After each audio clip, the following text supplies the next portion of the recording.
This video is to help show you how you can throw a switch into your truck so you can have your rear view camera on anytime.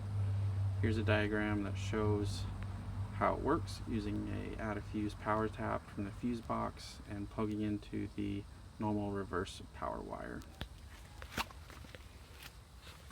I chose this drawer instead of somewhere else in the dash because it's easy and cheap to replace.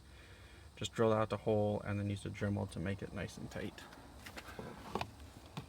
This is the power plug. You can see that it uses the 4th wire on the top row on the left, and the add a fuse goes into the accessory slot with a 5-amp fuse. And the plug plugs into this one back here on the top left. And then to demo it, I'll get in and see the truck is in park.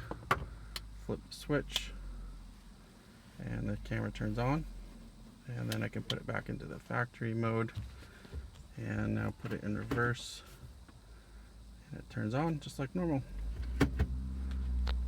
Turn on the switch again and the rear view camera comes on. Super handy. I use it a lot when I go into in the garage here, so I don't have to go back and forth a bunch. All right, thanks for watching.